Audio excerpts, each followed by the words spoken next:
করিমগঞ্জ জেলার ঐতিহ্যবাহী শিক্ষা প্রতিষ্ঠান মেরাবাড়ি টাইটেল মাদ্রাসার প্রাক্তন মুহাদ্দিস হযরত মাওলানা আব্দুল আজিজ চৌধুরী দাসগ্রামে ইন্তেকাল করেছেন।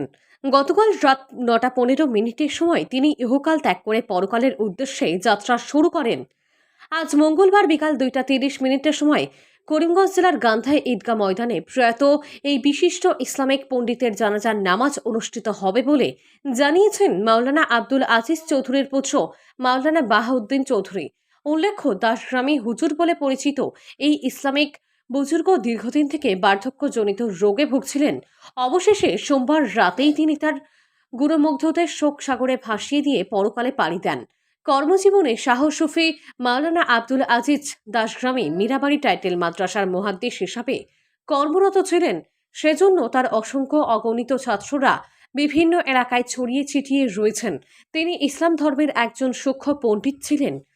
আধ্যাত্মিকতায়ও তার স্থান বহু উপরে ছিল। তাই মাওলানা আব্দুল আজিজ দাসগ্রামের মৃত্যুতে পরিবার পরিজন সহ শুভাকাঙ্ক্ষী ও পরিচিত মহলের শোকের ছায়া নেমে এসেছে।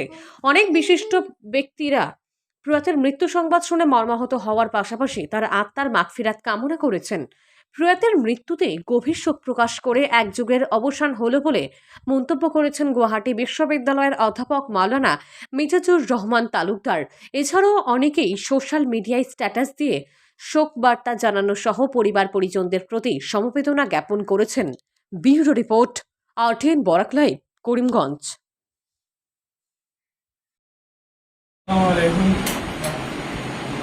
আমি বাহাউদ্দিন চৌধুরী। আমার বাবা শাহ সুফি হযরত মৌলানা আব্দুল আজিজ চৌধুরী সাহেব দাসগ্রামী মেসা ঐদ্য রাত 9:15 সময় ইন্তেকাল ফরমাইয়াছে। ওনার জানাজার নামাজ পূর্বে ঘোষণা করা হয়েছিল দাসগ্রাম বালিয়া ঈদগাহ ময়দানে। সেই জায়গা পর্যবেক্ষণ করে দেখা গেছে যে আমাদের এখানে দুইটি ঈদগাহ রয়েছে, একটি গান্ধাই ঈদগাহ আর একটি বালিয়া ঈদগাহ। এই গান্ধাই ঈদগাহ প্রশস্ত বেশি থাকায় আমরা সিদ্ধান্ত পুনর্বিবেচনা করে বর্তমানে আমরা সিদ্ধান্তে উপনীত হয়েছি যে গান্ধাই বাজারের নিকট যে ঈদগাহ, সেই ঈদগাহ জানাজার নামাজ আগামী 2:30 সময় অনুষ্ঠিত হবে।